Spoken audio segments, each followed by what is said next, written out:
Clark Wendlandt, fantastic job today, man. 19-9. And you really, you kind of excelled above and beyond all expectations on a day that a lot of guys really struggled. What was the big difference for you? It was a great day. I just had momentum today. I started on the right spot, caught a couple fish pretty fast, and when you get momentum in fishing, things can really go good. Now, it's no surprise, to see you in this position now in a tournament with a lot of sight fishing going on. I mean, you're kind of like one of the legends when it comes to looking at them and catching them. But to really excel this well over 3 days is kind of tough to do in a situation like this. Have you been finding fresh fish every day? I've been finding fresh fish, but the great thing about this place is that it's a giant lake. I mean, it really is. And there's so many places that nobody's even fishing right now. So I really think the guy that wins is going to take a little bit of a risk, and he's going to have to go find fish that are new. And if you don't do that, I mean, even the leader like me, I'm going to have to take some risks tomorrow to win. We've really seen over the last 2 days and a little today too, bite windows kind of develop, especially late in the day. We've seen some bigger fish come. Has that been the program for you? Well, it has for the most part. We had some kind of heavy cloud cover that happened about the last hour and a half today, and I just didn't do very well during that period of time. But for the most part today, I kind of caught them more or less all day. And it seems like the big thing here, getting kicker bites, and if you have any on beds, it's getting them in the boat early. So out the gate tomorrow, do you have any good fish marked already that you can go to? I've got quite a few marked, but most of them are just 2-pounders, 2.5-pounders, and you kind of roll the dice on, well, should I go fish for a 2-pounder when I know I need a bigger one anyway?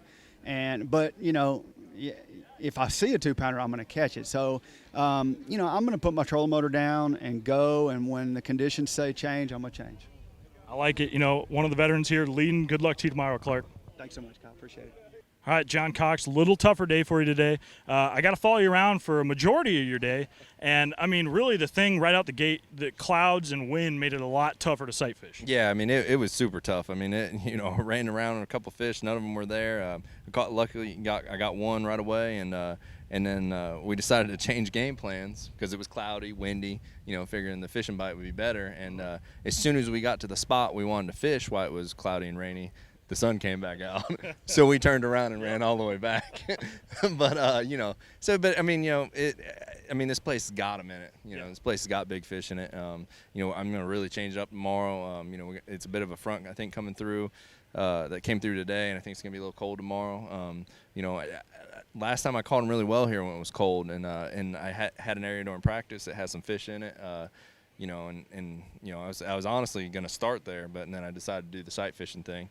And so I don't know. So I'm really excited. I don't know what's going to happen tomorrow. But so this area you're talking about is something you haven't touched at all during this tournament, right? Yeah, I haven't fished it at all yet. I've honestly fished there most of the time, every time we've come here, pretty much. And so we'll see. Now, that game plan to change up and follow the conditions is phenomenal. However, this afternoon we noticed a lot of fish pushing up shallow. I mean, a ton of fish. When that sun broke out, it seemed like every stop you'd make, you were seeing 3, 4, 5, 6 fish. Not necessarily on a bed, but just cruising. Is that going to be in the back of your mind at all? I kind of thought about that. I'm like, if it warms up and, if some new fish will move up and stuff. But I think I'll know, like, throughout the day, I'll feel like, oh, man, it's getting hot, Sure. Or because you could just tell this morning with that cool air and everything, you could just tell the fish weren't going to be right. And then towards the end of the day, it got warmer, and then the fish were easy to pick off then, So, I don't know. We'll just go, fish the hole and see how it goes, and then if we got it, we'll start burning some pockets again. I like it, man. Good luck to you tomorrow. And John Cox calling an audible, so good luck, dude. Thanks, man.